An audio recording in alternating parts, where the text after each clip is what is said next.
story in the Mail. Now, we've got the tweet here, but it's all about J.K. Rowling, who was, it turns out, is cross about the young actors. Actually, let's see the tweet here.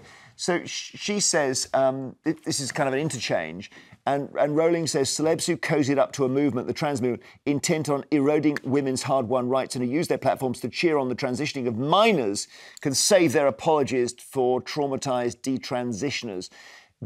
So Dan, you see, it's a reference to Dan and Emma, who are, let's remind ourselves, Daniel Radcliffe and Emma Watson. Emma Watson, yeah. And that's quite a direct attack, Susanna. I think it is, but what I'm unclear about, Jeremy, is where this came from originally, whether Daniel and Emma Watson attacked J.K. Rowling personally or whether they were just championing transitioning. The answer is that she was not invited to some sort of Harry Potter ceremony. Some anniversary event, wasn't it? Anniversary event, and it was clear that they are pro-trans, all of that, and they don't like what she thinks. And that's been an ongoing thing. Yeah, and now the cast report has come out. Yeah. What do you think, Nigel? I think Harry Potter, let's just move on.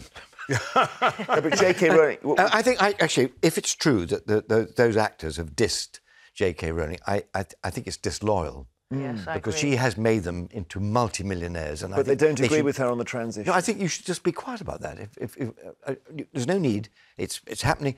Don't be disloyal to the person who created you. I don't think they've attacked her directly. I mean, the closest quote I can find is, in this piece, I think it's Daniel Radcliffe who said, there are also people who have a slightly condescending but well-meaning attitude of people are young and it's a huge decision. He clearly meant J.K. Rowling. Yeah. And Emma Watson said, trans community, people like me, we see you, we understand you, you are who you are.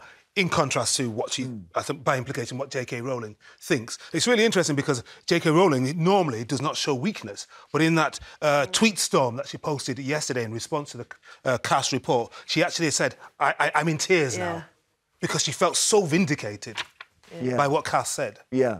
But I don't think this argument has stopped, and and she's at the head of one side of it. Well, and she actually said, you know, they cannot be safe in their listen, she's done an amazing thing to say this is what I believe, and I'm going to tell everybody this again and again and again. Because we live in a democracy, you can say what you like. It's the only way we can educate ourselves better is by having debate. Yeah. But it's so toxic. Because people get cancelled. So she's virtually been cancelled by some people. Yeah, people are terrified to speak their minds. And if you can't talk, you can't communicate. And if you can't communicate, we can't learn. I mean, there are some people who say she can't be cancelled because she's a multi-billionaire and she's got how many million followers on Twitter. But yes, you're right. There are certain events that will no longer invite her, even though she's a creator of the whole franchise.